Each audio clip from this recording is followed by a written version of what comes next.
welcome to the OC Politics Show, keeping politics bipartisan, local, and on the level. Good morning. I'm your host, Todd DeVoe, and I'm Joe Matthews. And hey, this week we are talking about the Orange County Board of Education and what do they do. And you may have seen how the OC BOE has made national news, and now let's see what this is all about. So the Board of Education versus school districts is school in session. Paperwork is in and campaigns are kicking off for local politicians. And Orange County becomes the rallying call for schools opening, and that's nationwide. A hot OC minute. And now, Todd, guess what? What? I don't know if you knew it, but July 13th. Do you know anything about July 13th? Other than it's the day of the week or day of the month or the day of the year? The day after the 12th. Exactly. Which these politicians realize that they better get their paperwork in or they can't run for local office. That was the opening up the floodgates of civic engagement of people who want to make a difference. It's now their opportunity to change the world. And did you want to add anything to that explosion of civic engagement? Absolutely. What do we want? What do we want from these people? This is what democracy looks like. Hey, so Joe, we both teach, right? And our students, over the years, doesn't make a difference how long I've been teaching for 10 years, and they always want to hand in their paperwork at the last second. When is the last day you can file for? August 7th is your August 7th. August 7th. And there's a lot of races that are still have not, well, we'll get to that.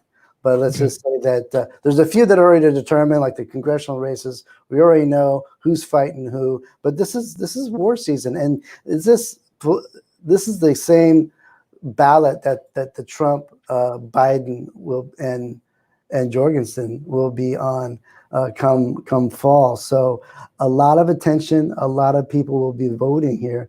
So these particular races are going to be swept into a lot of people voting for them. So it's a big deal. So it's always harder to not harder, but there's always more people voting, even for city councils and stuff like this during a presidential year than it is on a midterm election. So this is definitely, pay attention here, everybody.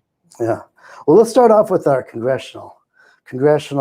Now, Gil Cicero's just made it in 2018. He is our Democratic incumbent. Now, raise your hand if you live in Fullerton, La Habra, Brea, Galena Park. Okay, I see your hand raised, Todd. You're in Brea. Okay, Placentia, Yorba Linda, Diamond Bar, Chino Hills, Hacienda Heights, Roland Heights, and Walnut. You have a big choice to make. Republican challenger Young Kim is the challenger. What do you think about Young Kim? She's been around for a while, man. She worked for the Congressman Royce. She knows DC. She's smart. Yeah, I mean, and she's leading in the polls. And Gil Cisneros, he's even with his lottery money, is in for the fight of his life right now.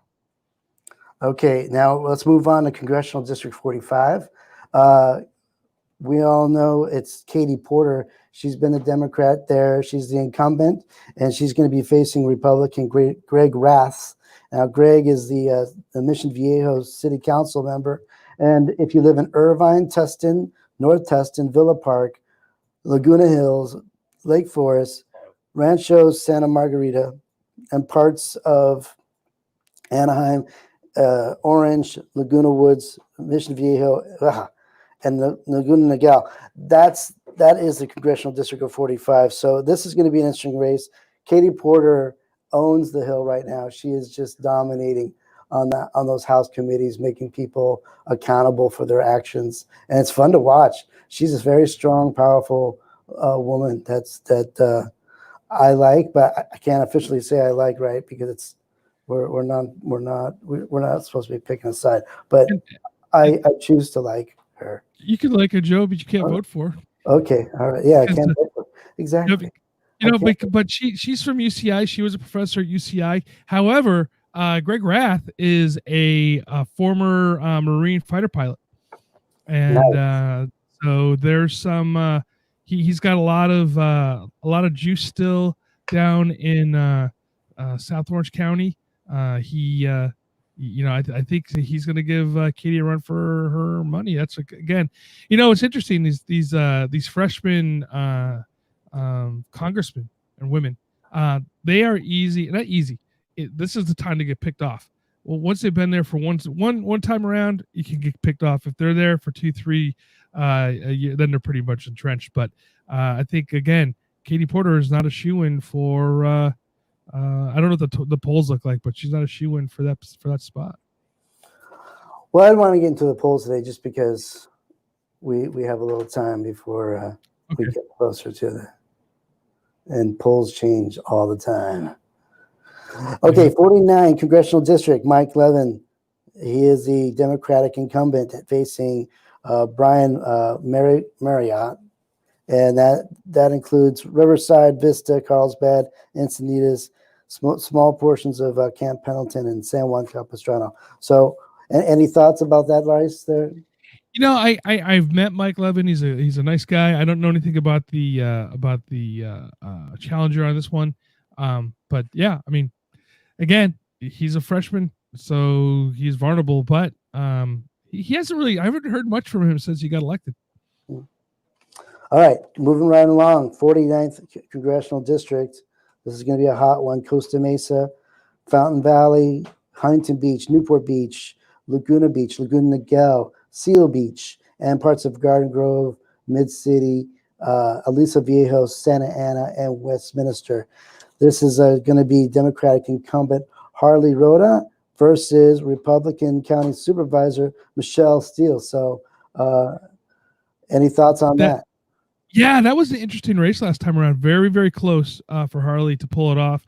Harley Harley was a former Republican turned Democrat, but that is Dana Warbrecker's old district, and very, very conservative over there. Huntington Beach, if you guys have been paying attention at all to the news, is not necessarily a blue-leaning city. So I think that's another one where if the Republicans are going to pick anybody off, that's a possibility there as well. All right. Now, this is where we get to the people at home with your responsibility. If you feel a little ethical, if you feel a little civic-minded and wish to help change the world, these are the spots that we're talking about. Now, if you live in the lovely city of Anaheim, you do not have to worry about longtime Lucille Green. She is now stepping down because of term limits, and that leaves 3 seats up for grabs. And streets. Yeah, there's several streets in Anaheim, but we just want you to worry about 3 of them. Okay, so there's 3 seats up for grabs. Denise Barnes, actually, she's still in there. We just haven't decided. She hasn't decided whether she is actually going to run or not. She is a Republican that's turned Democrat. So Anaheim, huge city, big city, Disneyland. I mean, a lot going on with Anaheim. But 3 seats hasn't happened in a long time. Another city that has another 4 seats up is Orange, and it also has a city mayor up for grabs. Now, what they're doing this year for Orange is that they're actually dividing the city, like most cities do, into districts, so you're gonna have a better representation. And there might be the first time a Latino actually elected to this seat. So Orange is gonna be a hot ticket. And we've been talking about Mayor Polito at Santa Ana, right? He's leaving, 26 years. He's on his way out, and that leaves the opportunity for a mayor to come in, a new mayor to come into the city of Santa Ana. Now, there's also 4 different seats that are open for consideration. So I think even though it's 2 days into filing, we hope that more people will file for city council for the city of Santa Ana. Just to let you know, for mayor, Cecil Iglesias, We know her from the recall. She's back for mayor. Claudia Alvarez, Sal Tinajero, and Benjamin Vasquez have all filed for mayor. So we got a very hot mayor race, but the city council, like I said, we have 4 different seats. All right, moving right along. That's definitely going to be an interesting one with the fact that the person who they just recalled is running for mayor again. Yes, and I want to know who's taking the money from the police. Yeah, no kidding. That's going to be an interesting. Do they have to interview with the police this time to get their job? I'm curious. Okay, for the Board of Supervisors, there's only one, 1st District, and that's supposed to be nonpartisan, of course. Incumbent Andrew Dow versus Democratic Sergio Contreras. And if you live in Garden Grove, Santa Ana, Midway City, and parts of Fountain Valley, you need to vote your opinion for Board of Supervisors, Dow or Contreras. Okay, and then we have 2 races, but I'm only going to talk about one. The 73rd Assembly District, Democratic Scott Reinhardt, and versus Republican Laguna Niguel Mayor Lori Davis. Now, Bill Burrow was the incumbent, but he got kicked out during the primary. So it's anyone's race. What's that? So, interesting. That happened in the other race too, in the 72nd race as well. So, Todd, that is it. That is our first annual fall preview. We'll have to talk again when? August 8th. August 7th. August 8th. Right. Find out but this is my shout out to the people out there of Orange County to take a charge and make a change and file soon. Thank you. What does democracy look like? This is what democracy looks like. That's right. I learned that chant from watching the news. Woo! All right, man. Well, you know what? Interesting enough that there's also elections that make a difference into our lives, and a lot of times no one even pays attention to them, and that is the school board elections. Now, I don't think there's any school board elections going on right now. However, school openings shouldn't necessarily be another political proxy. It seems like it is. And it's really weird how everything's politicized. But however, Joe, do you know who Doug McIntyre is?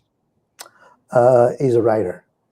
Joe, yeah, he's a writer. He used to be on the KABC radio station. He did the morning on there for a very long time, just retired, and he's spending his time he's always written too. There was actually, remember that cartoon many years ago called Liberty Kids?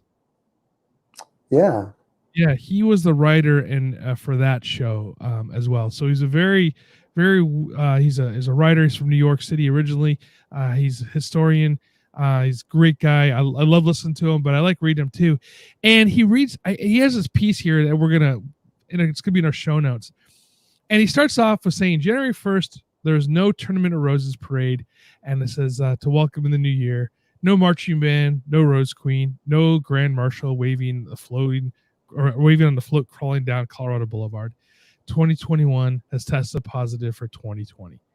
And I love that opening on that piece because he goes into the fact that everything's politicized, including opening the school boards, our schools.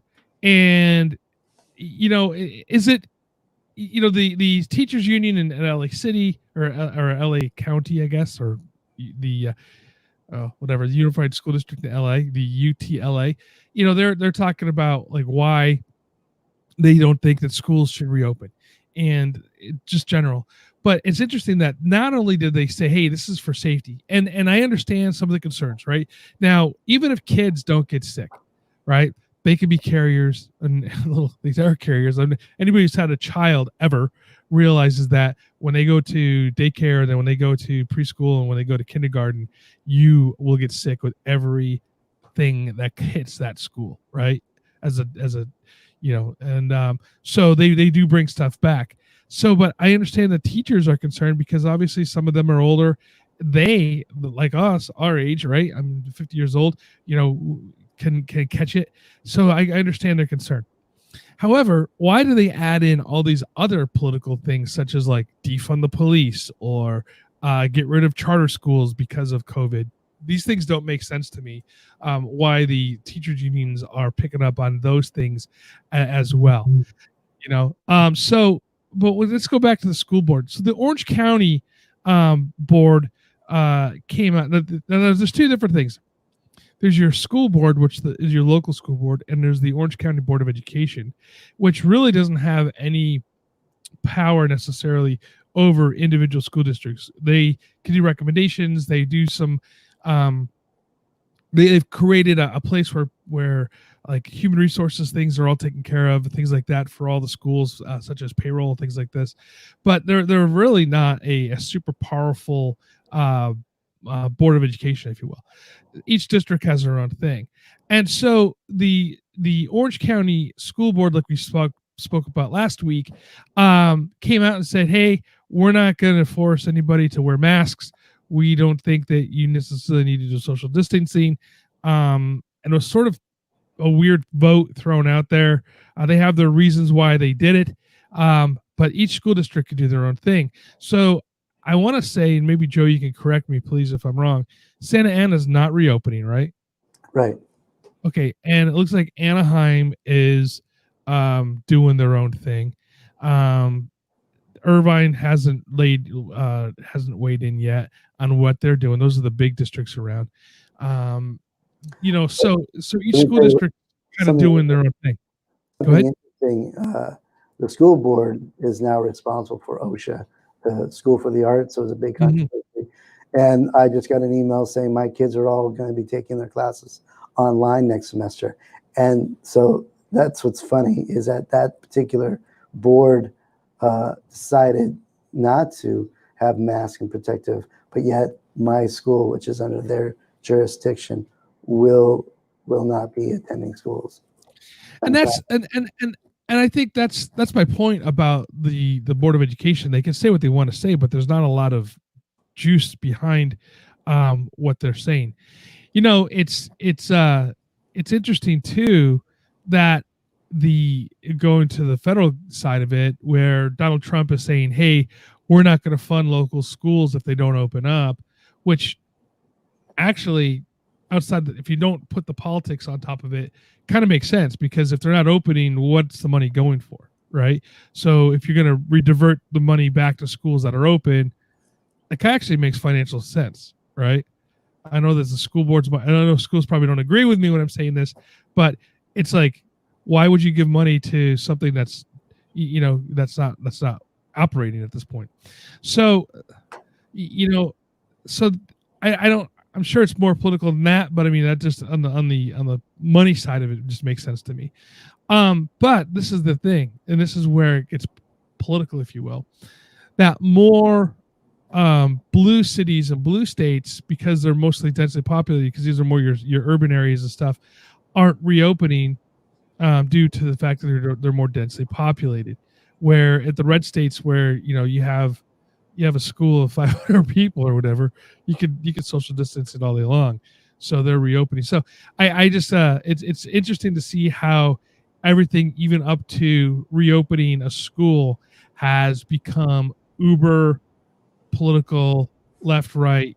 Almost you could almost see where you stand politically if you get your opinion on what's going on here. I'm going to leave this. We'll move on. In 1962, Charles de Gaulle famously said for France, "How can anyone govern a nation that has 246 different kinds of cheeses?" And I just love the way that he ends. And I'm taking this right from McIntyre's piece. And he says, "Old Chuck, you have no idea how easy it is. Twitter wouldn't arrive for another 44 years. Today, there are so many opinions that are school-age kids and parents.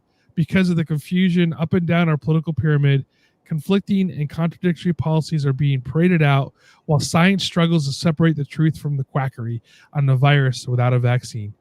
And in far too many cases, an effective treatment in this hell of a way to fight a pandemic is a hell of a way to fight a pandemic.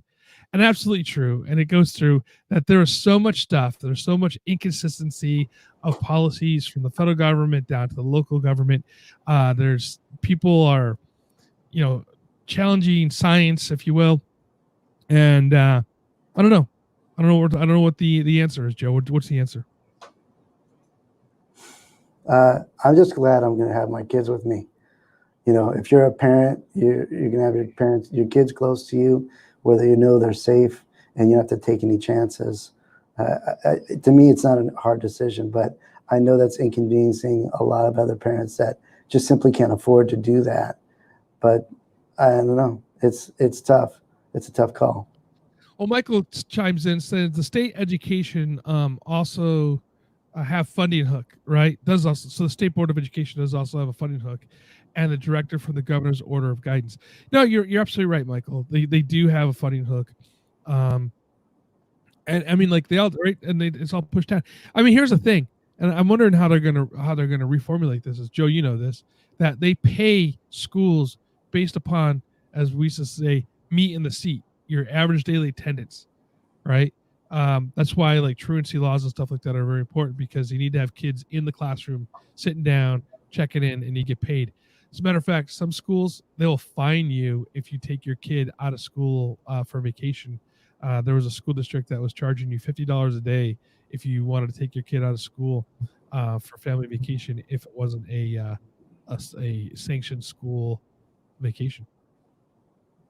So wow. It's all about the money, right? It's all about the Benjamins. So, Joe, tell me a little bit more about the Board of Education and how it impacts your school. Well, like I said, we're yet to determine what that is. This is the first year that the Board of Education is going to be overseeing the School of the Arts. It was a big controversy where basically political and educational policy oversight was taken away from Santa Ana Unified to the Board of Education. So it's hard to determine what's actually going to happen. Now, it seems like OSHA is going to kind of do their own thing. They're a very big, powerful, influential school that has the ability to kind of set their own policy. But like I said, they're not going to send kids to school this fall at least. And that's all we know so far. You know what I find interesting, though, is the Board of Education didn't really talk a lot about the online education, but they called it an utter failure. And that basically distance learning was an utter failure. That's what they were saying. Distance learning, right. That's yeah. Did I say that? I meant to say distance learning. Yeah. Or I said online education. I did say that, right? So here's the thing. This is an interesting take, right? So the idea of having online distance learning, educating from home, kind of what your kids are going through, it's a little interesting because, like, you and your wife are both highly educated. You guys can help them out with school. You have internet at your house. You have computers, all that kind of stuff. There are kids that are living in homes where the parents are struggling financially. They may not have internet access. They can't go to the library to use the internet. They can't go to the schools to use the internet. I know that Spectrum was doing ads saying that if you need internet, they'd give you free internet for X amount of time. I don't know if they're still doing that or not at the beginning of the crisis. But does moving to the online education with these schools that aren't going back to traditional school, are we now keeping kids from learning? Are they? How do we keep them from falling further behind on the education divide? And does this really impact lower income families harder than your typical middle class family? Oh, I think it does, especially the access to technology. And 73%, was it in Santa Ana? I want to say 73% are below the poverty line. So they're not going to have the latest internet and the latest computers. I mean, I know that the schools are trying to, do a good job passing out laptops and Chromebooks and stuff like that. But this is devastating to education right now. But it's also the best way to keep people safe and healthy in order to come back, say in the spring, ready to go. That's what I say. Now, a group of psychiatrists or psychologists have come out and said, hey, distance learning is actually really, really bad for the psychological help for children, right? Because they need to have the ability to interact. They need to have the ability to play. They need to have the ability to have that, to learn how to work socially amongst people. I mean, and even your more successful homeschooling groups or kids are in homeschooling groups where they go and they do field trips and things together. They're not necessarily isolated from others. And then it goes into the also, which a lot of teachers had at the beginning of this whole social distancing thing, where they weren't opening schools. You had the school teachers coming out saying, well, no, we need to have kids coming into class because how can we tell if they're being abused or not? So again, it's mixed messages being sent out there. You have one group of people saying, hey, we need to have kids come into school so we can, this is the only place where they get food. This is the only place where we're going to be behind if we don't have the online because they can't get online education. We can't see if they're being abused or not. They need to have. So there's that message coming out, and then there's the other side, what you're saying, which I saying, hey, keeping them separated is keeping them healthy. Keeping them separated is keeping adults healthy, and we're going to be able to reduce the COVID outbreak. Which side's right, Joe? I mean, how do you weigh that balance? It's look, I'm always going to think what the safety of my kid is, bottom line, and if it inconvenience school administrators, I'm sorry. Teachers are the ones that are saying that they shouldn't come to school because they don't feel safe. So if the teachers feel safe, yeah, let's send the kids back to school. But right now, as a former teacher, and a parent who has homeschooled actually their 3 kids for almost 10 years before we sent them to the School of the Arts, we are going to back up the parents, and we're going to back up the teachers if they don't feel safe sending their kids to school. And that's the bottom line for me. It's not confusing. Well, that's what I'm saying. Some teachers are saying that we need to send kids to school because of these issues. And now some teachers are saying, no, they don't want to go to school. Which teachers do you back up, Joe? I back up the ones that believe. I believe the ones that back me up. That's one. I mean, that's what I'm saying. It's just interesting. Like, there's so much conflicting information coming out. And they're making that political too. You know what I mean? On both sides. But there's teachers on both sides that are making this argument, and they're kind of wedging it with making things better in different ways and in different areas, and they're using it kind of as a wedge, right? That's where it's kind of like, why does it always mess it up? Well, that's why we're the OC Politics Show. That's right. So, well, everybody, thank you so much. It's been great, having this conversation, and Joe does a lot of great research on everything. So, Joe, what's coming around the corner? Anything that's hitting the news that we might be talking about next week? Well, over the weekend in Huntington Beach and Laguna Beach, we had some social protest, removal, recall, whatever, of our lovely governor, Gavin Newsom, who's been trying his darnest to handle this pandemic. But Huntington Beach and Laguna Beach seem to be hotspots for anti-Newsom. And another thing that we don't have to worry about for a while is the Board of Supervisors has taken off their agenda the John Wayne Airport renaming situation until probably spring after the elections, and to see if that happens. But right now, it's still the John Wayne Airport. Still the John Wayne Airport. Outstanding. All right, everybody. Well, thank you so much for joining us today at the OC Politics Show. And we'll see you guys next week. And please remember, subscribe on your local or to your favorite podcast player. Join us on Facebook. Join us on YouTube. And go out, vote, and get involved in your local politics. File.